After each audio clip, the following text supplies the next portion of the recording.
iniciar en esta mañana un nuevo curso que será un curso acerca de la vida de Cristo. Bueno, un estudio acerca de Cristo, es la Cristología.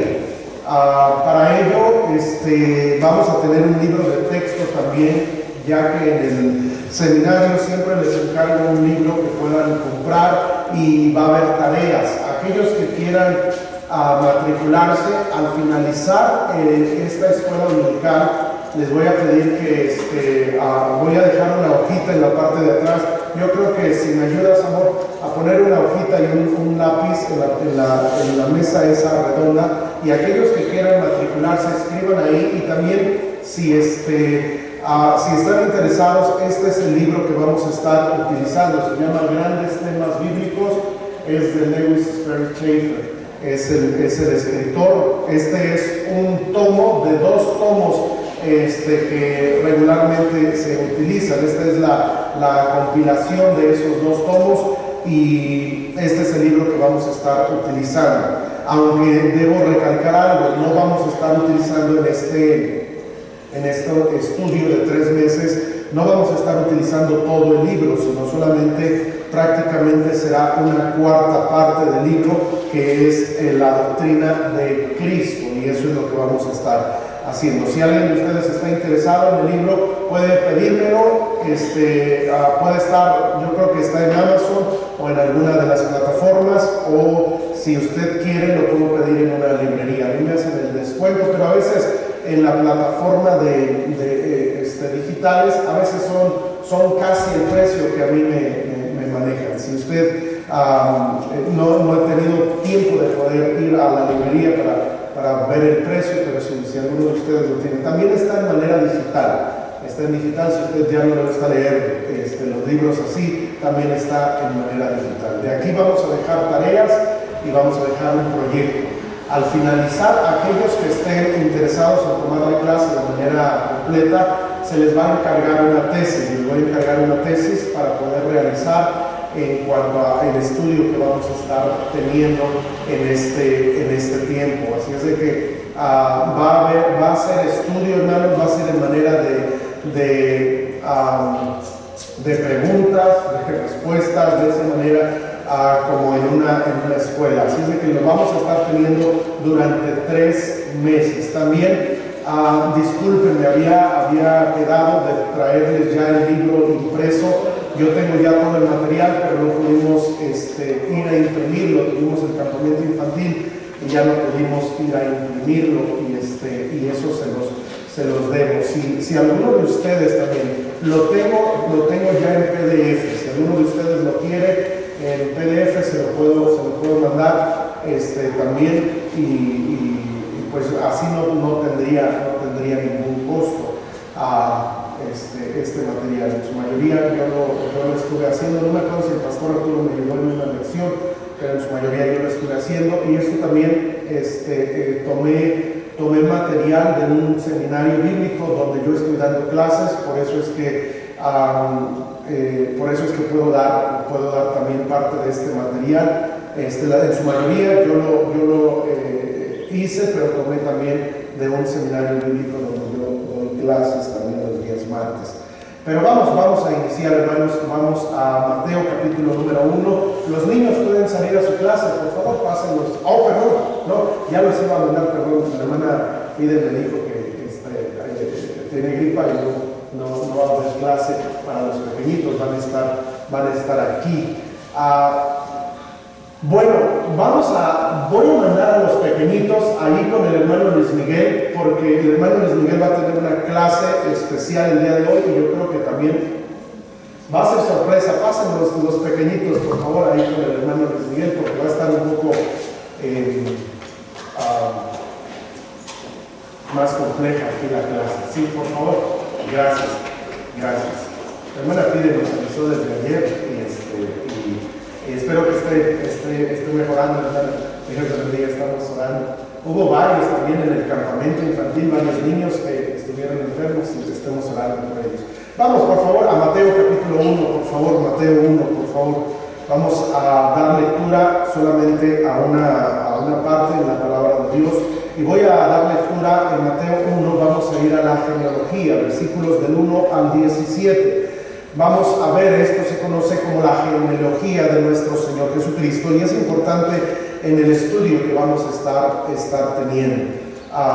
Miren, ¿saben qué? Lo voy a mandar al grupo de WhatsApp de la iglesia. Si usted tiene datos, va a poder seguirlo allí y ya lo demás lo manejamos así. Bueno, la lectura, vamos a Mateo 1, versículos del 1 en adelante. Dice: libro de la genealogía de Jesucristo, hijo de David, hijo de Abraham.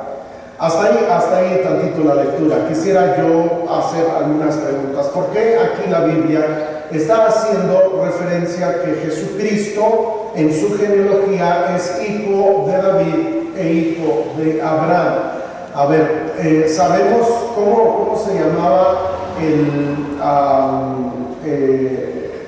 el esposo de María. ¿Alguien recuerda? Está fácil. ¿Y por qué no viene José? Sino que dice, libro de la genealogía de Jesucristo, hijo de David, hijo de Abraham. ¿Por qué? A ver, ¿quién puede? A ver, hermana Sol, ¿usted tiene alguna idea? No, hermana Guille.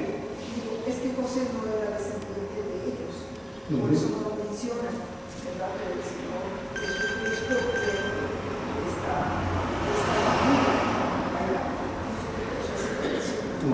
Muy bien, sí.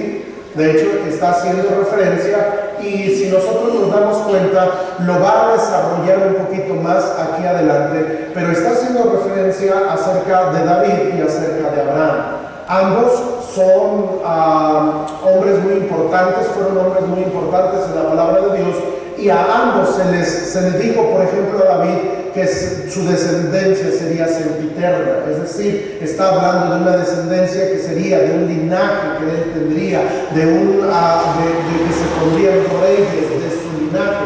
Y de Abraham fue aquel hombre a quien Dios le dijo que su descendencia sería bendita. Y está haciendo referencia al Mesías, al Señor Jesucristo. Por eso hace referencia aquí de esa manera. Ahora, versículo 2 dice: Abraham engendró a Isaac, Isaac a Jacob, y Jacob a Judá y a sus hermanos. Judá engendró de Tamar a Fares y a Zara, Fares a Esrón y Esrón a Aram. Aram engendró a Aminadab a Nazón y Nazón a Salmón. Salmón engendró de Rahab a Boz engendró de Ruth a Obed y Obed a Isaí. Isaí engendró al rey David y el rey David engendró a Salomón, que fue mujer de Urías. Salomón engendró a Roboam a Abías y Abías a Asa.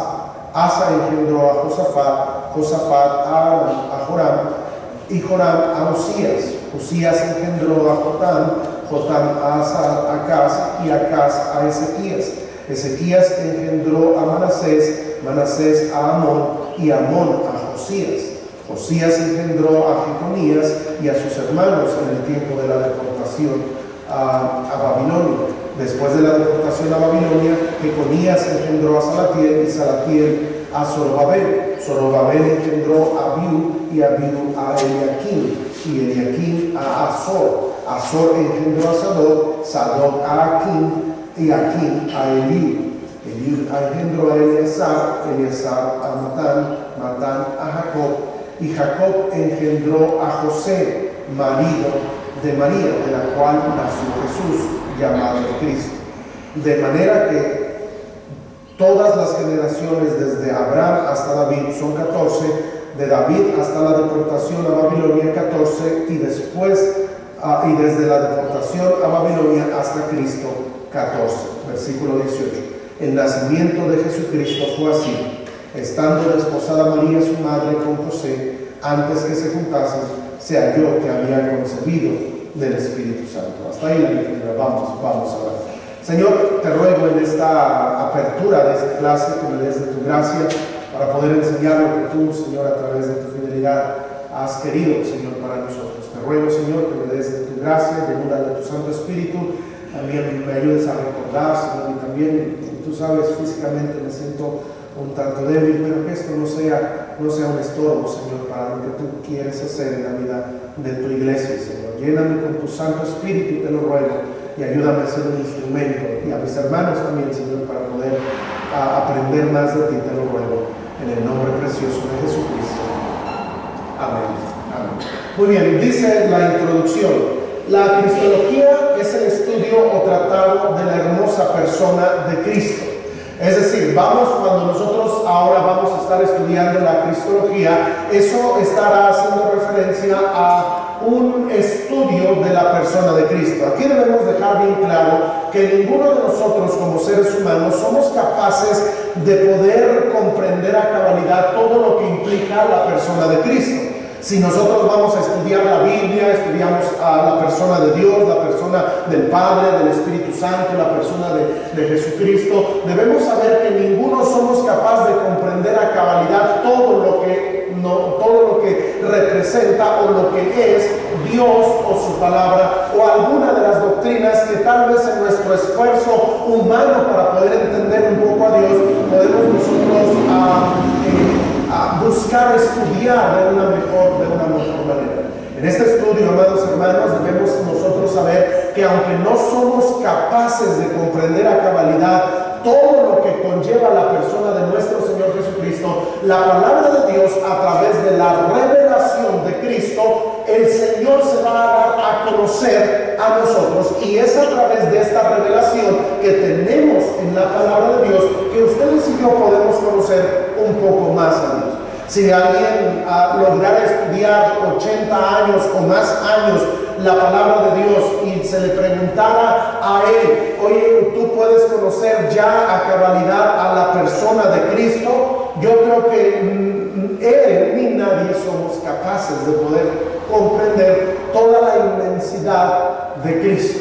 En una ocasión un joven preguntó y dijo en una conferencia, preguntó diciendo: bueno, ¿cómo es que Cristo puede ser solamente a través de su muerte solo suficiente para poder salvar a toda la humanidad? Y la razón es porque Él es más que todos.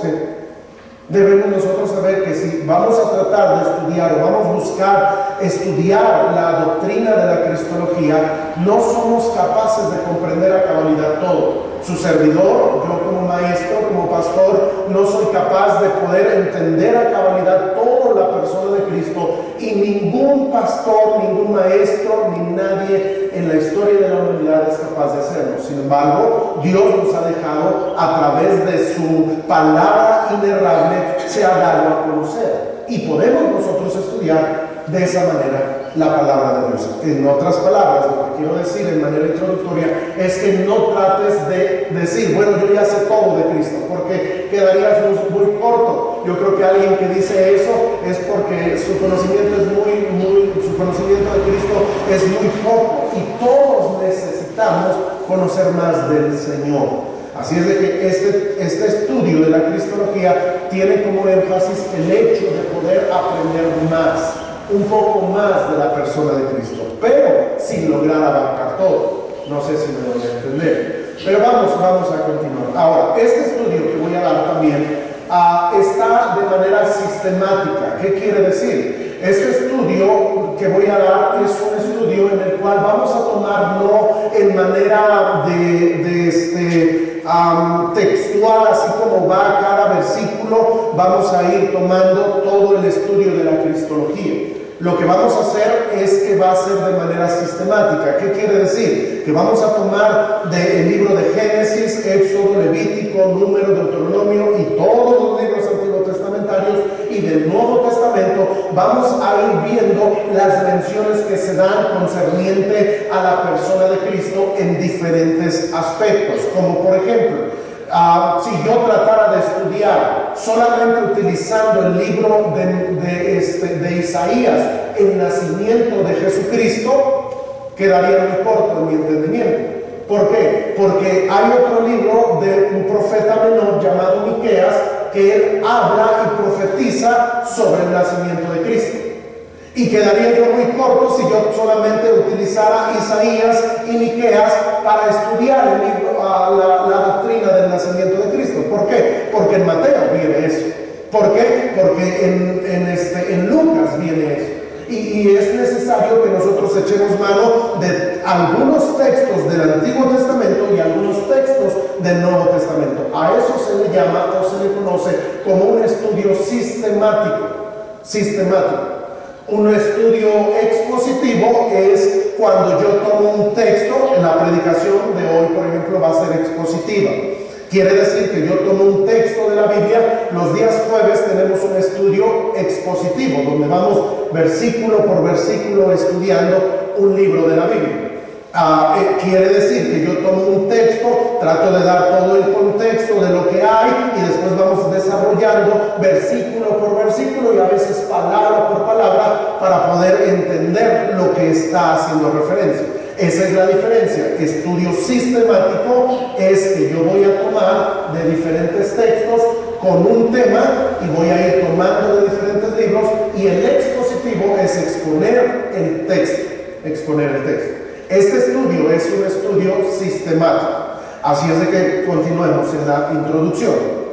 Aunque sabemos que es imposible el tratar de comprender la persona de Jesús, en este estudio abarcaremos su eternidad pasada o preexistencia, abarcaremos su deidad, su kenosis, su nacimiento virginal, su vida pura en la tierra, sus dos naturalezas o unión hipostática. Estudiaremos su tentación, su transfiguración y humillación, además de su resurrección y su ministerio presente y futuro. Doctrinas que son importantísimas conocer. Cada uno de los cristianos, sabes que necesito la computadora, está cargando, es que lo tengo en la computadora. ¿Qué creen, hermanos? En el campamento infantil me empecé a sentir mal desde el jueves, un poquito de gripa, y ahora ahora los voy a saludar de lejos, porque siento como ya un poco de lagrimero en mi ojo y no alcanzo a ver. Disculpen.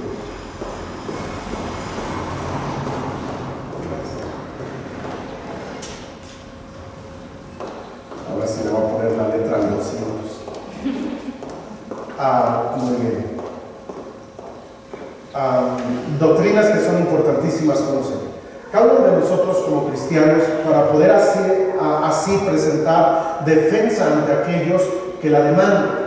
Ahora, insisto, este estudio, amados hermanos, no tiene el propósito de que usted y yo digamos, bueno, pues ya conozco, ahora sí voy a pelearme con un testigo de Jehová. No. Esto significa que este conocimiento que vamos a ir adquiriendo debe tener un énfasis en el sentido de que cada uno de nosotros podamos conocer más al Señor. ¿Con qué propósito? Con el propósito de conocer más a Cristo. Si usted estudia la cristología con el propósito de defender una doctrina o de poder callarle la boca a un testigo de Jehová o a otra persona, usted no está con el sentido correcto estudiando esta porción o este estudio. Nosotros debemos saber que vamos a estudiar a la persona de Cristo con el propósito de yo aprender más de Jesús. Ahora, déjenme hacerles esta pregunta. La pregunta es, ¿a quién de ustedes le gustaría aprender más de su Salvador? Levante su mano. Bueno, todos. Entonces este estudio es para nosotros. Es con el propósito de aprender más. No es, insisto, con el propósito de que ahora sí, testigo de Jehová, ven a visitarme. No. Debemos conocer la Escritura. Y sí, si alguien nos pregunta, oye, ¿por qué tú crees que Jesús sea Dios? Debe de tener una respuesta bíblica. Si alguno de ustedes dice, bueno, yo creo que Jesús es Dios porque allá en la iglesia bautista me han enseñado eso, usted está equivocado. Ahora, sí le enseñamos eso, pero el punto que buscamos es poder mostrarle a través de la palabra de Dios. Este estudio vamos a ver que tiene ese énfasis. Continuemos, por favor. Pues sin lugar a dudas, en las últimas décadas muchas sectas se han levantado en contra de estas doctrinas de nuestra fe, negando la preexistencia de Cristo, negando su deidad, negando su nacimiento virginal y muchas de estas doctrinas. Es por eso, mis amados hermanos, la importancia de estudiar esta tesis y compararla con la verdad de la palabra de Dios, la cual es inerrable. Dios bendiga el precioso estudio de su palabra en esta mañana. Vamos a la página número 2 y vamos a estudiar entonces la primera doctrina. Habiendo dado esas bases, quiero que vayamos a la primera doctrina, que es la doctrina de la preexistencia de Cristo. Ahora, hermana Damaris, cuando hablamos de la doctrina de la preexistencia de Cristo, ¿a qué nos estamos haciendo referencia?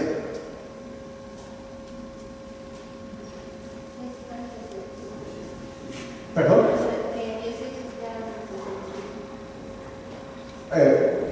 Que Dios existe antes de su nacimiento. Bueno, más o menos, ahí compone que Él existe desde siempre ha existido.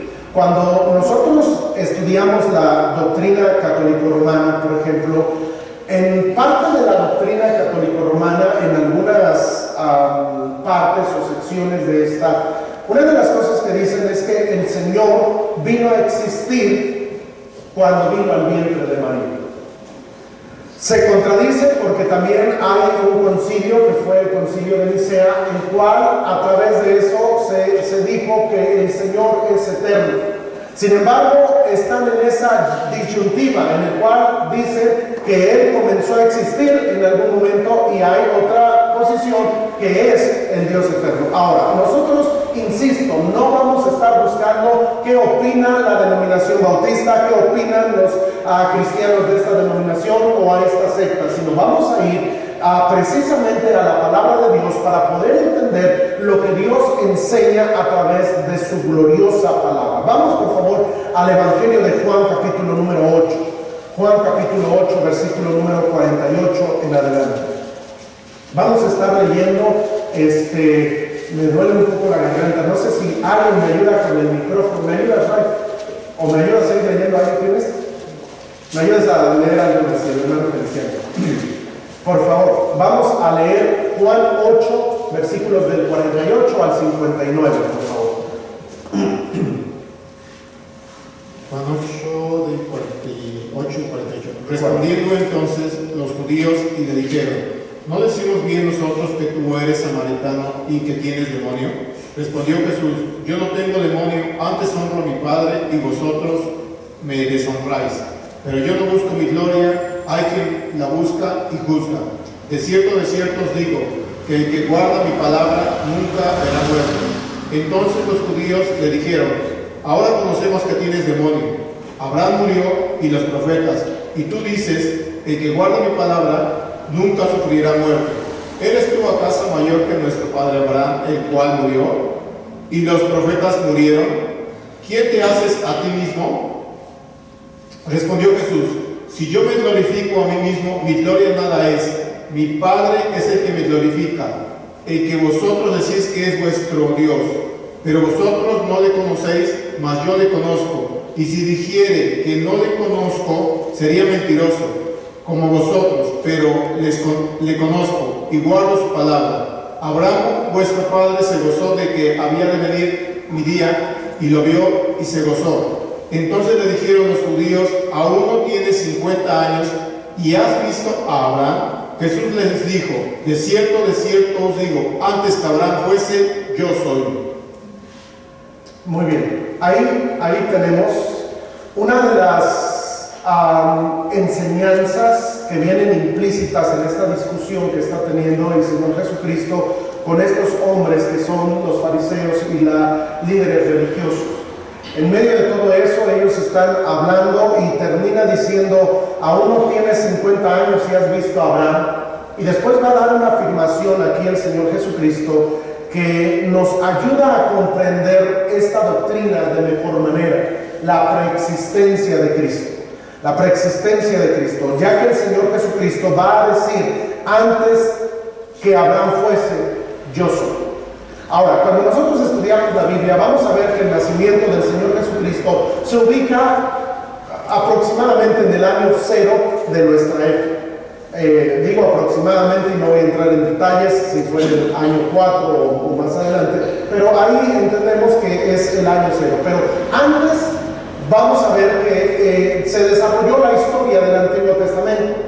Y de hecho, uno de los primeros que tenemos en la Biblia, ahí en Génesis capítulo número 12, vamos a encontrar a este hombre llamado Abraham. Abraham fue este hombre que se considera como el padre de la fe, aquel que se le dieron las promesas de que su descendencia sería como las estrellas del mar, innumerables como la arena que está en el mar, y vamos a encontrar que esas promesas se le dieron a él. Ahora, la Biblia aquí está haciendo referencia a este mismo Abraham, y dice el Señor Jesucristo, bueno, antes que Abraham fuese, yo soy.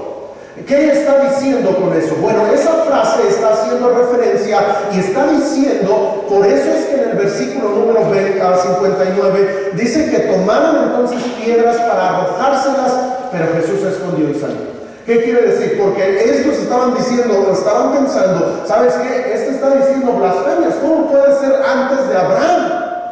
Ahora, ellos no lo veían así, ellos no lo comprendían bien. Usted y yo lo podemos comprender a mayor cabalidad, con mayor entendimiento, porque entendemos que Jesús es un ser eterno. Cuando hablamos de la preexistencia de Dios, estamos hablando de la eternidad de Cristo y que conlleva la eternidad de Dios. Ahora, déjenme preguntarles algo. Nosotros, como seres humanos, ¿somos seres eternos? No. Entonces, ¿por qué tenemos vida? No, vida vida eterna. Vida eterna. Pues aceptamos con esto, al morir dejamos la carne y nuestro cuerpo cambia. Bueno, nuestra alma se queda con Cristo, entonces nuestro espíritu también regresa a Él. Entonces ya no somos lo que somos en esta carne, sino ya somos parte de Dios y estamos allá en el cielo. ¿Ok? Y viviremos eternamente con Él, dice la Biblia. Ahora, escuche esto. La eternidad del hombre es diferente a la eternidad de Dios. ¿En qué sentido? Que el hombre es concebido. El hombre tiene un inicio en el cual comienza su existencia. Ahora, le pregunto algo. El hombre, cualquier mujer, no podemos nosotros pensar que es en el momento en el que nacemos. El hombre no comienza a existir en el momento que nace. En el momento que es concebido, en ese momento comienza a existir alguien que va a vivir por la eternidad. Alguien que, por ejemplo, digo con mucho respeto y mucho cuidado esto, pero un bebecito que está en el vientre de su mamá y muere a las 3 semanas, 4 semanas. Yo le pregunto, ¿deja de existir? ¿Dejó de ser un ser? ¿Qué sucedió allí? ¿Qué pasa allí? ¿Alguien? ¿Amor?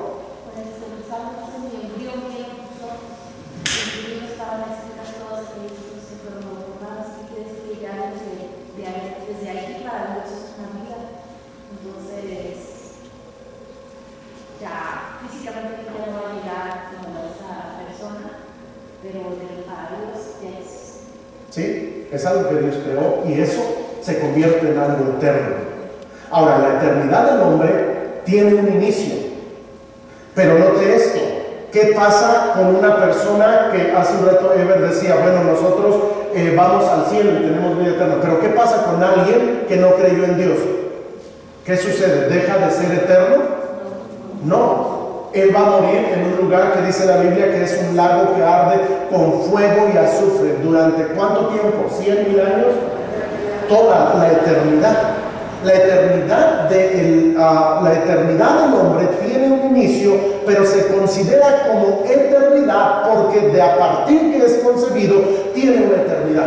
¿Se acuerdan? Por ejemplo, David tuvo un bebé que nació del pecado que él había cometido, y usted recuerda que después de lo que sucede es que el bebé enferma y al final muere. Y una de las frases que dice David es: el niño no volverá a mí, mas yo iré a él. Esa frase es importante y a la luz de toda la Escritura nos da a entender también que un bebé cuando muere, el Señor Jesucristo dijo: dejar a los niños venir a mí, porque de los tales es el reino de los cielos. Yo creo que un bebé que fallece va al cielo, porque vive en un tiempo de inocencia. Un tiempo como en el que cuando Dios creó a Adán y a Eva, que vivían en esa inocencia y andaban desnudos y no se avergonzaban unos a otros de nada de eso. Es hasta que vino la conciencia y viene el pecado en la vida del hombre. Ahora, yo no puedo definir, ni usted puede definir a qué edad de un niño viene su conciencia y una naturaleza pecaminosa. Es variando, porque hay niños que son expuestos desde muy chiquitos a la maldad, a la perversidad, a cosas malas, y son groseros, son altaneros y son seres pecadores, tal vez a los 5 o 6 años de edad. Hay otros que son más, no han sido expuestos a todo eso y todavía tienen esa conciencia. Eso es lo que deben ser nuestros hijos, que si tú les dices algo, ellos no logren entender, o si alguien más les dice algo, quiero decir, ellos no entiendan la malicia. Y miren, hermanos, a veces hay jóvenes cristianos que a veces no entienden la malicia, ya son adolescentes de 13, 14 años y no entienden la malicia, y eso es bueno. Eso no es vergonzoso, eso es algo bueno, algo que exalta al Señor. Pero debemos saber algo: en la eternidad del hombre tiene un inicio y después no tiene fin. Tendrá una eternidad, ya sea en el cielo o en el infierno. Ahora, cuando hablamos de la eternidad de Dios, las cosas cambian. Las cosas cambian. ¿Por qué? Porque déjenme preguntarles, ¿Dios tiene un inicio de días? No. ¿Hay algún texto que nos diga que Dios no tiene, bueno, iba a decir ya el texto, pero que no tiene una fecha de nacimiento? ¿Algún texto que recuerde?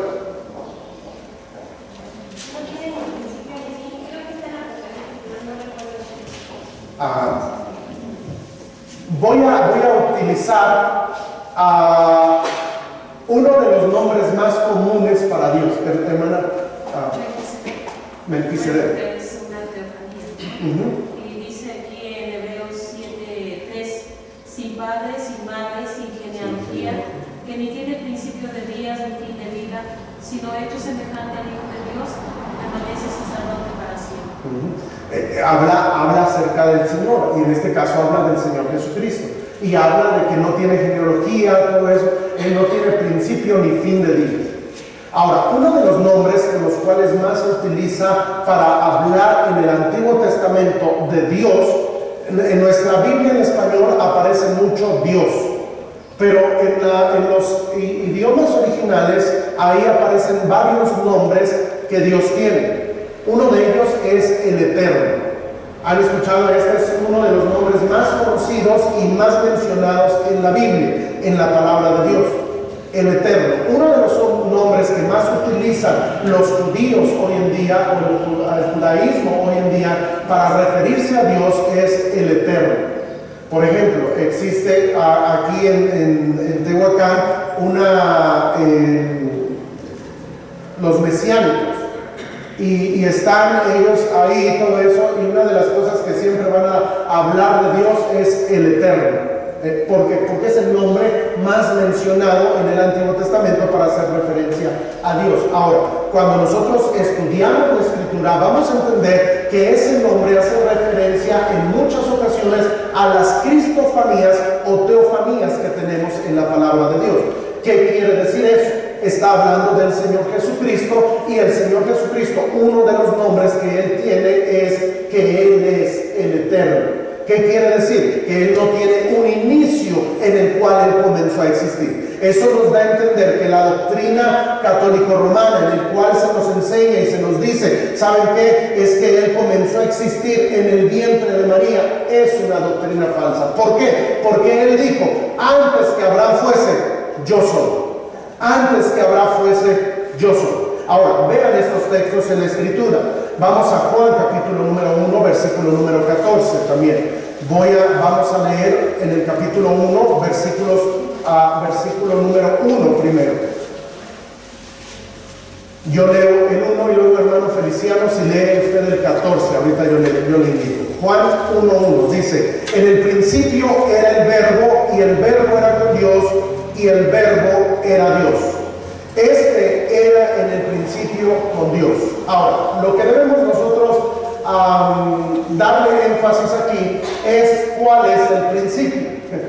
¿Cuál es el principio? Porque está diciendo aquí que en el principio era el verbo, y el verbo era Dios, y el verbo era con Dios, y añade el versículo 2, este era en el principio con Dios. Cuando nosotros estudiamos este texto en la Escritura, vamos a ver que cuando inicia la revelación en toda la palabra de Dios, comienza diciendo precisamente esta misma palabra que en la Septuaginta se utiliza de la misma manera y nos da la intención o el propósito de poder entender a qué principio se está utilizando o se está refiriendo. En Génesis 1:1 dice: en el principio creó Dios los cielos y la tierra. Ahora, cuando leemos Juan 1:1, dice: en el principio era el verbo, y el verbo era con Dios, y el verbo era Dios. Este era en el principio con Dios. Y vean versículo 3: todas las cosas por Él fueron hechas. ¿Qué quiere decir eso? Eso quiere decir que está diciendo, bueno, en el principio. ¿Cómo puedo saber a qué principio se está refiriendo? La clave es el versículo número 3, porque dice: todas las cosas por Él fueron hechas. ¿A qué está haciendo referencia eso? A la creación.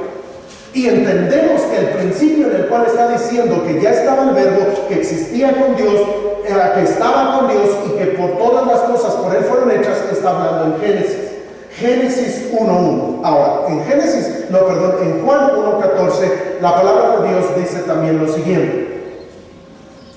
Dice así: y aquel verbo fue hecho carne y habitó entre nosotros, y vimos su gloria como del unigénito del Padre, lleno de gracia y de verdad.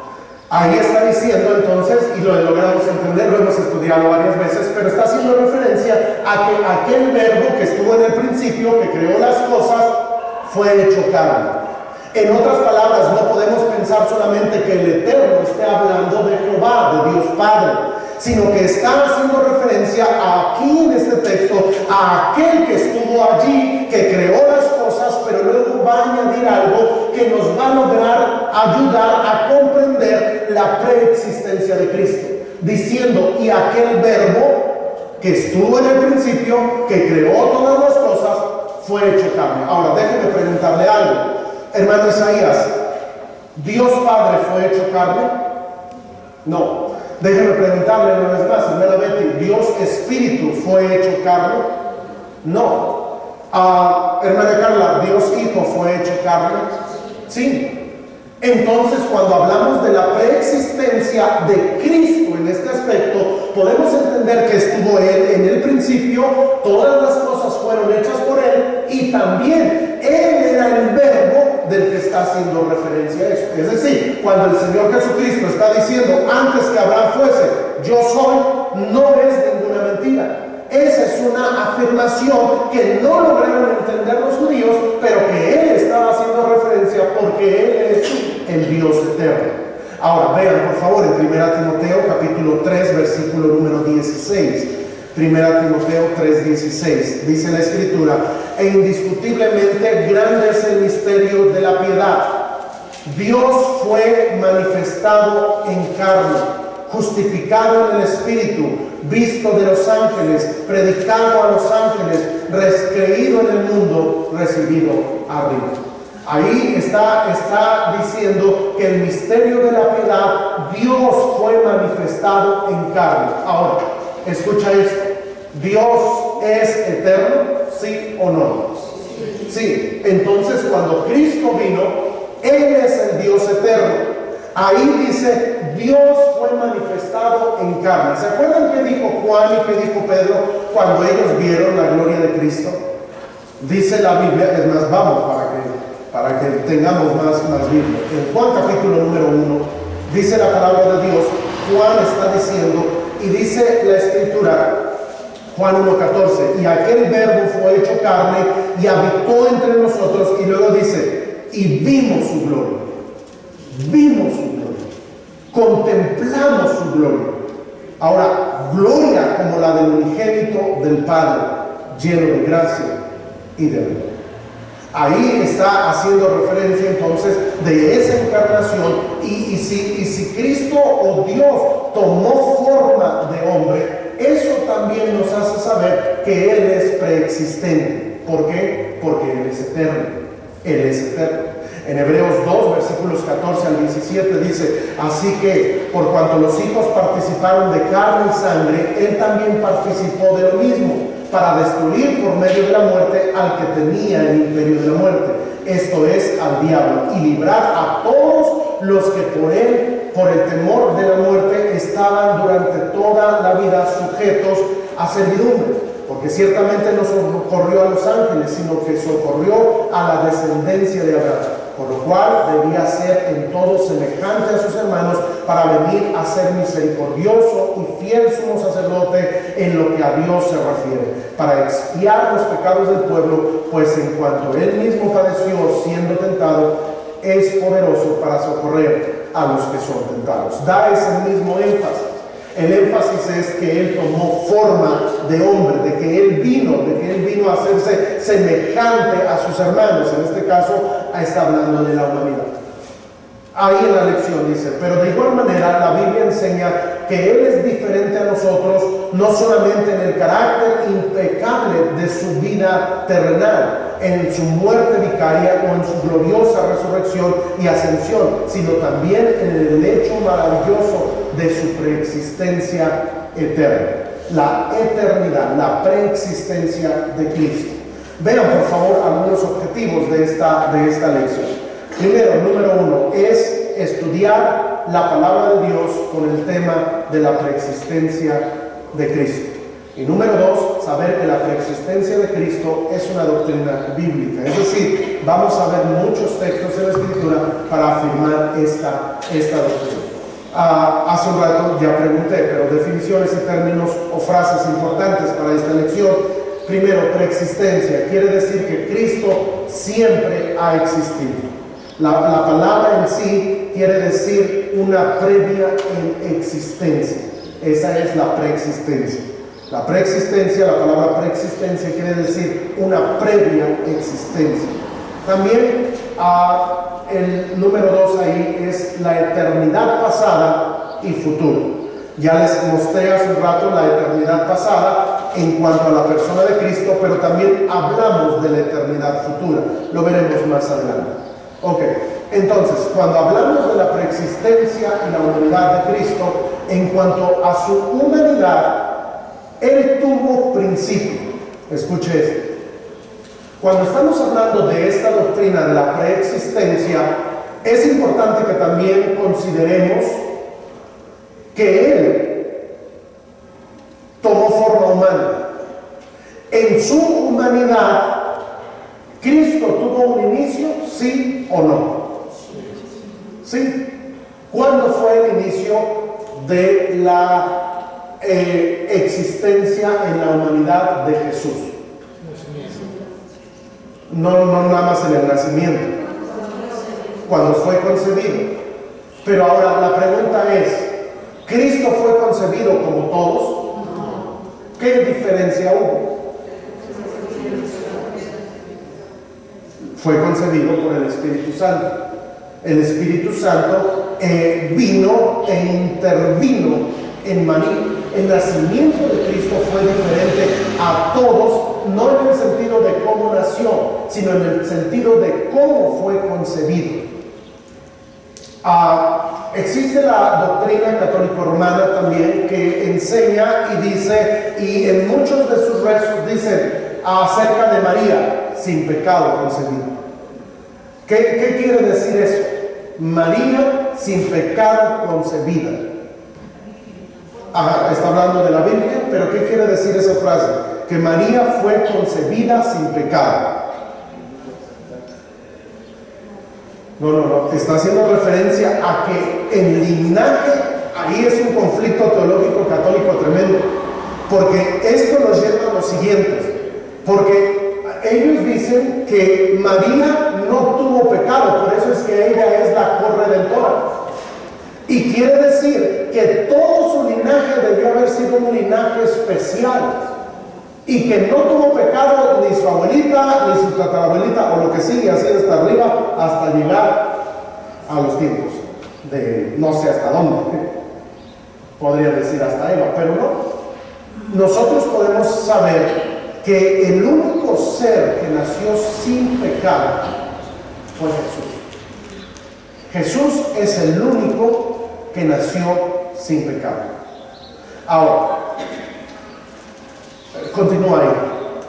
En cuanto a su humanidad, él tuvo principio, pues fue concebido por el poder del Espíritu Santo y nació de una virgen.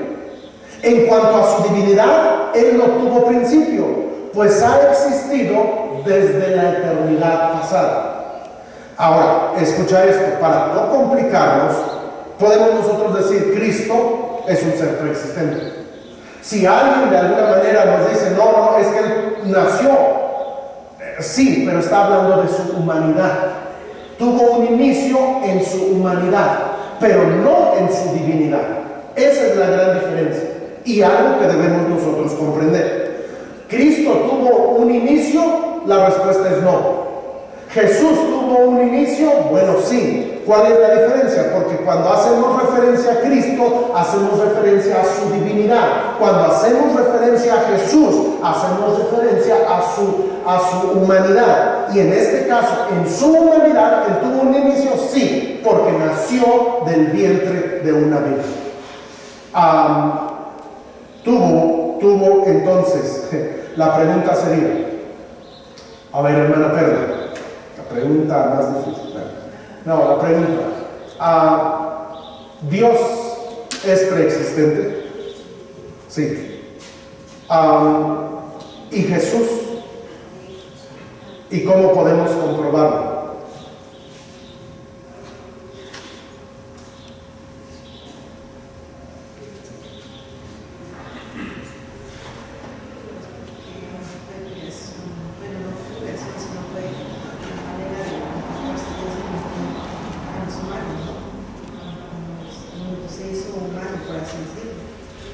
Ok, sí, es uno de los puntos que vimos. ¿Alguien más? Ayúdale.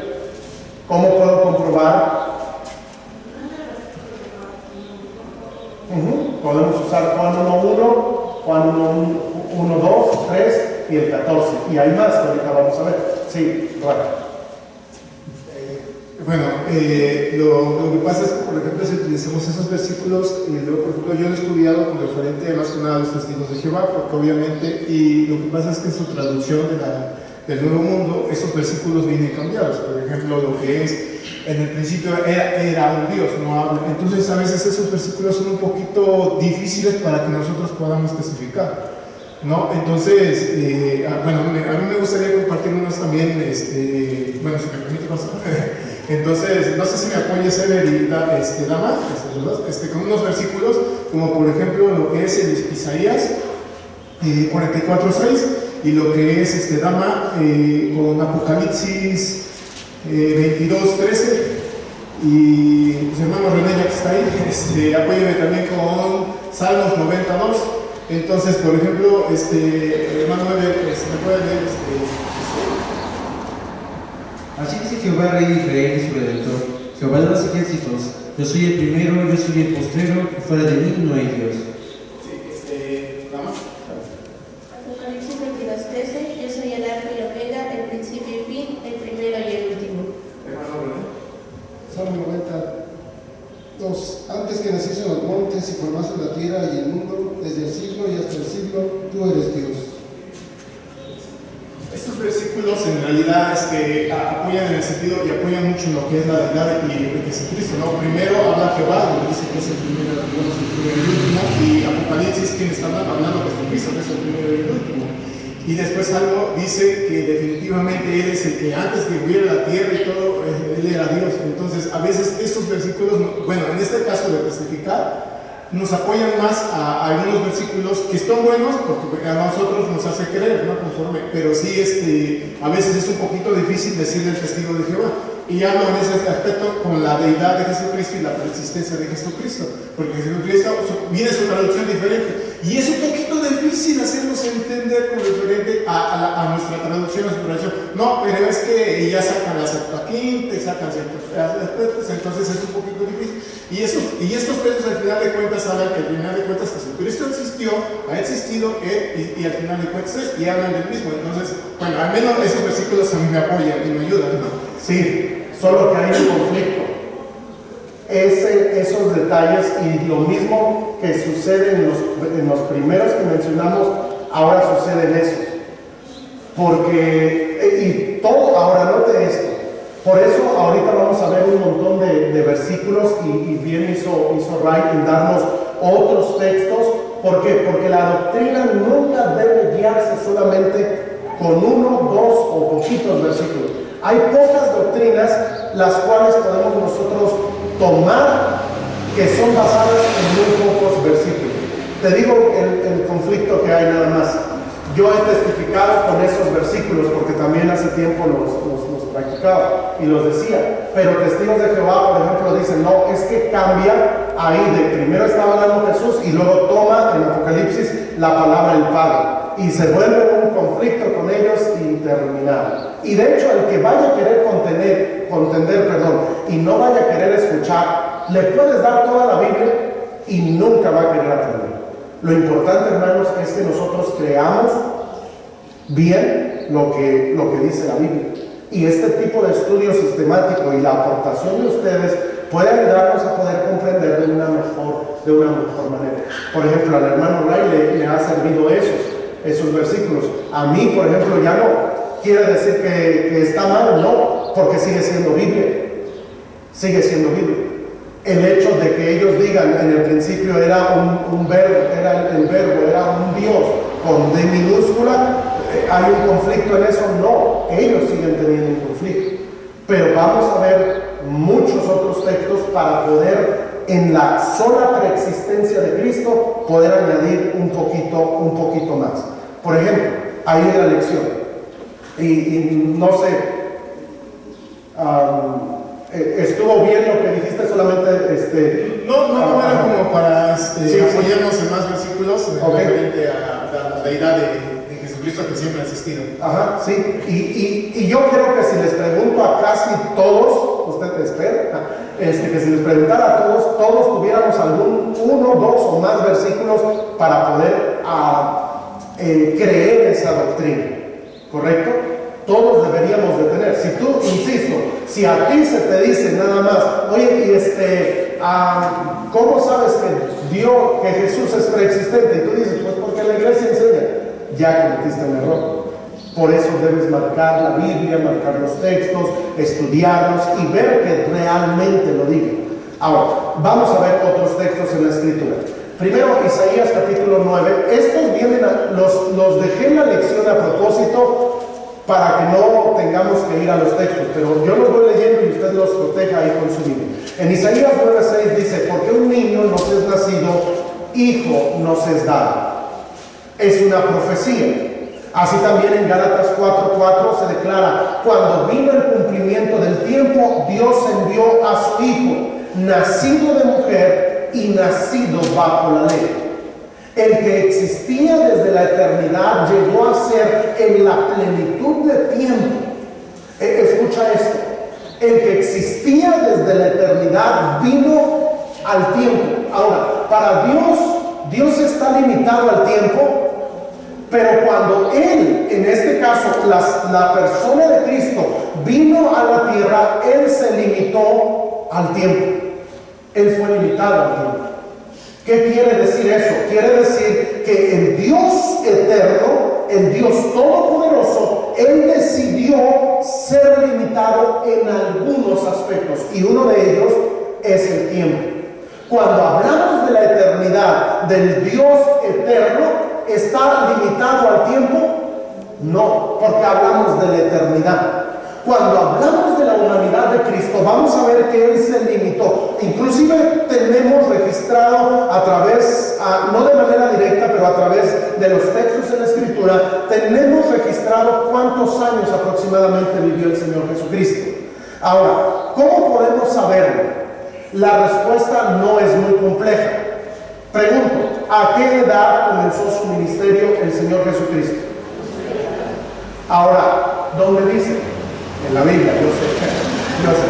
Pero en la Biblia tenemos registrado que su ministerio comenzó a la edad de 30 años, según Lucas. Ahora, cuando nosotros estudiamos la Biblia, ¿cómo es que nosotros, a ver, hermano Carles, está un poquito compleja, ¿verdad? ¿Cómo es que nosotros podemos saber que el Señor Jesucristo estuvo en la tierra aproximadamente 3 años y medio? ¿Cómo podemos? ¿Viene un texto que nos los diga o cómo podemos saberlo? Bueno, aparentemente su ministerio está escrito de acuerdo a varios como acontecimientos. Si los estudiamos en los 4 evangelios, como no vienen cronológicamente, pero si vamos uniendo los 4 evangelios, es como podemos comprobar esos años que él estuvo pues ministrando. Correcto. Uno de ellos es la Pascua que viene. La Pascua, tenemos registrada 3 Pascuas que estuvo el Señor Jesucristo. ¿Qué quiere decir? Reverendo Ray, ¿cada cuántos años o cada cuánto tiempo se celebraba la Pascua? ¿Pascua? Pascua. ¿Cada 6? No. Cada año. Porque si no, imagínate, pues, cada año. La Pascua se celebraba cada año. Quiere decir, cuando nosotros estudiamos los evangelios, vamos a ver que el Señor Jesucristo inició su ministerio antes de la primera Pascua. Se cree, según los estudiosos, que fue aproximadamente unos 5 meses antes de la primera Pascua que comenzó el Señor Jesucristo su ministerio. ¿Cuándo comenzó el Señor Jesucristo su ministerio? ¿Alguien sabe? No, ese fue su primer milagro. Pero su ministerio, Después de que se bautizó. después de que bautizó. El Señor Jesucristo, ¿se acuerdan que va al desierto a orar? Ayuna 40 días, 40 noches y después regresa y va al Jordán, va con Juan el Bautista. Las primeras palabras que él menciona son las palabras que Juan también predicaba: arrepentíos porque el reino de los cielos se ha acercado. Mateo 4:17 tenemos el inicio formal del ministerio del Señor Jesucristo, donde el Señor Jesucristo dice esas palabras: arrepentíos porque el reino de los cielos se ha acercado, y formalmente inicia su ministerio. Ahora, a partir de eso, contando las 3 Pascuas y lo que antecede a la primera Pascua, podemos nosotros entender que el Señor Jesucristo en su ministerio terrenal estuvo aproximadamente, no puedo decir exactamente, aproximadamente 3 años y medio, por las Pascuas y las fiestas en las cuales se vivían, y de esa manera lo podemos contar. Ahora, ¿qué quiere decir eso? Que el Señor Jesucristo estuvo limitado al tiempo, como nosotros. Ahora, déjeme preguntarle algo a hermana Belén, si usted dijo, ¿me está hermano? Sí, aquí está hermano. Oh, sí, la misma de allá. Hermana Belén, hace un rato me parece que usted mencionó esto, pero la pregunta es, Dios es eterno. Dice la Biblia que Él es el mismo ayer y hoy y por los siglos. La pregunta es, humanamente, ¿el Señor Jesucristo era eterno? Humanamente. ¿Por qué? Porque era de carne. Bueno, tenía la misma condición que nosotros. Su cuerpo fue cambiando. Quiere decir que era un bebé, fue creciendo. Eso habla de que estaba limitado al tiempo. Uno de los aspectos en los cuales la Biblia hace referencia a Dios es el anciano de días. Esa particularidad en esa frase, el anciano de días, está haciendo referencia en el idioma original a la eternidad de Dios, al que no envejece, al que no se hace más grande de edad. Nosotros, hermanos, estamos limitados al tiempo. ¿Por qué creen que nos vamos? El día de ayer estábamos con los niños y estábamos corriendo. Ay, ya la espalda ya no me da tanto, ya me dolían los pies y eso, y ya me canso más. ¿Por qué? Porque el tiempo va pasando, porque la edad va llegando a nosotros, hay cambios físicos, hay cosas que van cambiando en mí. ¿Por qué? Porque estoy limitado al tiempo. Dios no está limitado al tiempo. Dios no está limitado al tiempo, por eso Él nos envejece. Por eso dice y añade la Escritura diciendo que para el Señor un día es como, y 1000 años para el Señor es como un día. Sí, hermano. Pastor, tengo una pregunta. Mire, nosotros al morir vamos a tomar un nuevo cuerpo y vamos a vivir por la eternidad. Pero el Señor Jesucristo no así. Bueno, esa es mi pregunta. Yo creo que, bueno, no sé si esté correcto, que Él nuevamente toma su gloria, la gloria que tenía desde antes, ¿no? O sea, desde antes de existir como humano. Y Él toma su gloria como Dios.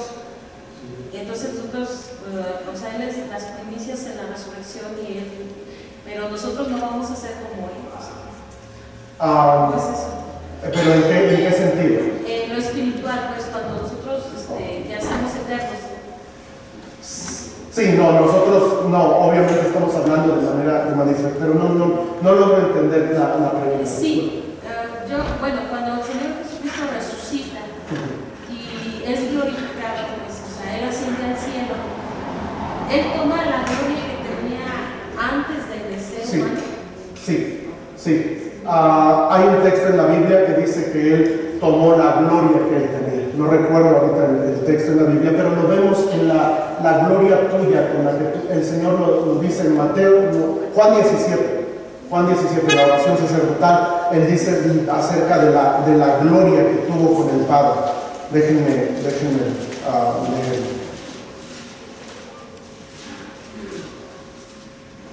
El versículo 22 dice: la gloria que me diste yo les he dado para que sean uno así como yo. No, así no es. Aquí viene, no sé en qué versículo viene, pero la idea es la siguiente. Cuando el Señor Jesucristo, Él resucitó de entre los muertos, lo que sucedió con Él es que Él tomó, después de su resurrección y lo que hemos estudiado en el libro de Hechos, vemos que pasan algunos días después de la resurrección y después Él asciende. En ese tiempo vamos a ver que Él toma su posición en el cielo. La misma gloria que Él tenía, Él la tiene, pero con una diferencia grande. Es que Él siempre va a tener cuerpo. Siempre va a tener cuerpo. Ahora, no estamos hablando de la tierra que esté limitado, porque nosotros vamos a tener un cuerpo glorificado. Ahora, a ver, léalo por favor.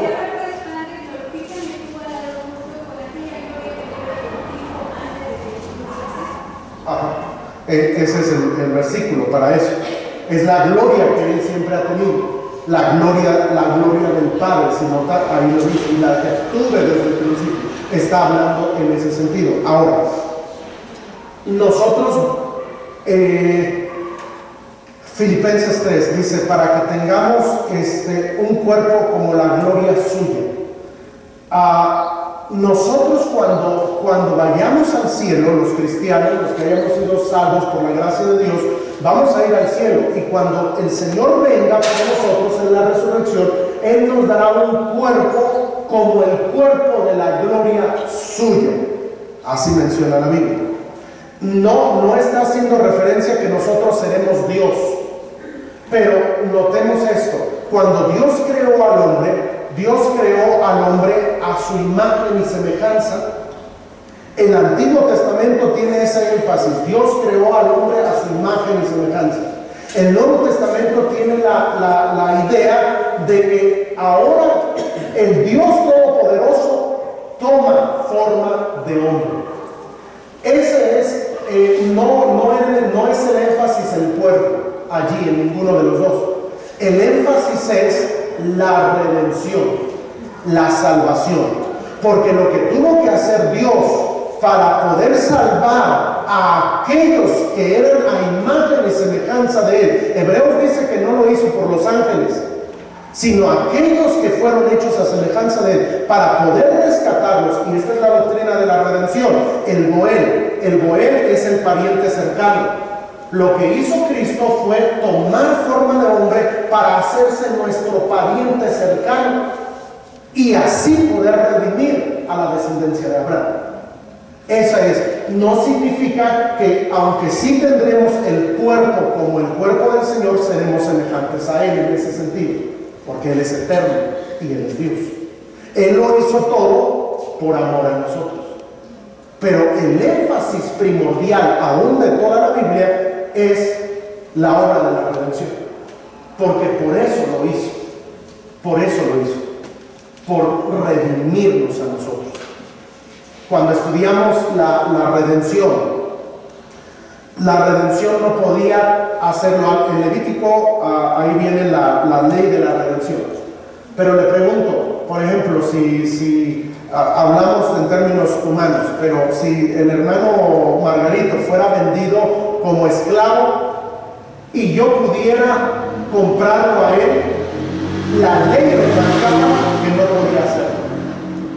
No podía yo hacerlo, porque no somos de la misma sangre, de la misma familia. El único que podía hacerlo era un pariente cercano. La razón por la cual Cristo tomó, o Dios tomó forma de hombre, es para hacerse el Goel, el pariente cercano. Y la historia de la redención es tremenda y es hermosa, pero conlleva todo eso. Debo continuar. No sé si pude explicar un poquito. Hermanos, nadie quiere pan, vamos a seguir adelante. Perdón, bueno. Déjenme terminar hasta el punto 1 y terminamos. Nada más vamos ahí. Sigan ahí en sus lecciones. La idea de que Él era preexistente solo en el sentido de ser el principio de todos los seres creados, esa es una herejía. Esa es una herejía. La idea de que Él era preexistente solo en el sentido de ser el primero de los seres creados. ¿Por qué lo menciono? Porque en Colosenses capítulo número 1 dice la palabra de Dios lo siguiente. Versículo 15. Él es la imagen del Dios invisible, el primogénito de toda creación. Si usted y yo leemos solo este versículo, sin haber leído más la Biblia, vamos a decir, ¿qué pudiéramos entender? A ver, díganme ustedes, lo leo una vez más. Está hablando de Cristo por el contexto anterior. Él es la imagen del Dios invisible, el primogénito de toda la creación. Primogénito de toda la creación. Si lo leo a primera instancia sin entender nada más de la Biblia, sencillamente puedo entender que Él fue el primer ser creado. ¿Correcto? Porque aparentemente así lo está expresando. Ahora, yo les preguntaría, en base a esto, ¿hay otro texto que nos haga referencia a esto mismo? Otro texto en la Biblia que pueda decir que Jesús es un ser creado. La respuesta es no. Cuando sucede eso en la Biblia, es importante ver las traducciones. No quiero decir que las traducciones sean malas, lo único que quiero decir es que el idioma original nos va a dar un poco más de luz, porque si no hay otra cosa que yo pueda, en lo cual yo pueda aprender más, es porque hay algo que yo debo estudiar más. La palabra aquí para utilizada es la palabra protótokos. La palabra en griego, la palabra protótokos, significa que Él es el más grande en todo. El más grande en todo. Él es, también quiere decir, primero dice que es la copia directa, la imagen de Dios, quiere decir la copia directa. Y el protótokos quiere decir que es el principal, en otras palabras. Cuando vemos en la Biblia, y si nosotros, esto lo menciono porque también testigos de Jehová toman acerca de esto, que Jesús, pero la respuesta está sencilla.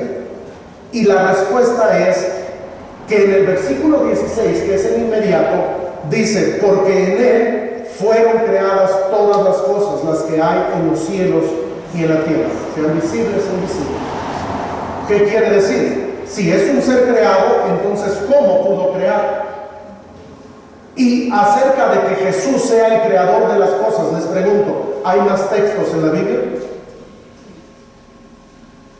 ¿Ya los mandé?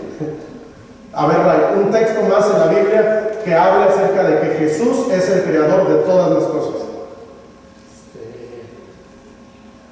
Bueno, se me viene nomás Génesis 1. Pero va aunado a Juan 1. Juan 1. ¿Qué dice, hermana? En el principio era el verbo, y el verbo era con Dios, y el verbo era Dios. Este era en el principio con Dios, todas las cosas por él fueron hechas. Todas las cosas por él fueron hechas. Hebreos 1 también dice. ¿Lo tiene, hermana? Pueden leerlo. Dios, habiendo hablado muchas veces y de muchas maneras, en otro tiempo a los padres por los profetas, en estos postreros días nos ha hablado por el Hijo, a quien constituyó heredero de todo, por quien asimismo hizo el universo, el cual siendo el resplandor de su gloria y la imagen misma de su sustancia, y quien sustenta todas las cosas con la palabra de su poder, habiendo efectuado la purificación de nuestros pecados por medio de sí mismo, se sentó a la diestra de la majestad de las alturas. Muchas gracias. En otras palabras, lo que quiero enseñar es que cuando usted y yo buscamos una doctrina, siempre debe haber más que lo afirme. Decir que Jesús es el primero de la creación, es decir, un ser creado, no hay nada más en la Biblia que pueda afirmar eso. Por eso es que vamos al idioma original, y el idioma original nos hace saber que esa palabra significa el principal. El principal. Bueno, así las pruebas de su existencia y las pruebas de su eternidad pueden ser agrupadas juntas. Es también evidente que si Cristo es Dios, Él es el eterno. Y si Él es el eterno, Él es Dios. Y las pruebas para su deidad, para la deidad de Cristo y su eternidad, se sostienen unas a otras. Es el punto número 1, como en manera de introducción. ¿Alguna duda, pregunta que tengan? Si les pregunto al final algo, ya deben ir con algunos textos en la Biblia. Perla, ¿alguna pregunta, duda? ¿Todo bien? ¿Todo bien? Que se puede comenzar desde el principio. Se puede repetir todo. Ok. Muy bien, hermanos. Insisto, en la parte de atrás hay una hoja para aquellos que quieran inscribirse, va a haber tareas, va a haber todo en manera del seminario. Si usted quiere hacerlo así y también quiere pedir el libro de texto que estaremos llevando, es este libro, Grandes Temas Bíblicos. Si alguno está interesado, también por favor anótese en la parte de atrás, allí está. Hermana, sí. Una pregunta, ¿en cuánto va a salir el estudio? No lo sé, hermana. Lo pueden comprar en línea y déjenme ver, a ver si lo puedo ver en cuánto sale en la librería. El precio que me den en la librería, ese precio sería el mismo. Pero si ustedes lo pueden buscar en internet, a veces hasta sale más barato. Sí. Muy bien, hermanos. Pues vamos al café porque ya estamos sacando humo de la casa. Muy bien, sí. Sí, lo voy a imprimir porque es que tenemos unas portadas especiales y lo voy a poner como el cuadernillo. Si alguien quiere el material y quiere imprimirlos en el cuadernillo, adelante. Si quieren pagar las copias y el cuadernillo, ya la siguiente semana, ahora sí les prometo, ya no tengo campamento, ya no tenemos campamento. Muy bien, sería todo. Muchas gracias, hermanos. Vamos a orar. Señor, te ruego que tú nos ayudes, nos bendigas y que tu gracia sea sobre nosotros. Bendice este tiempo y ayúdanos a poder aprender más y más de ti, te lo pido, pero también ayúdanos a ser humildes en Cristo Jesús. Amén.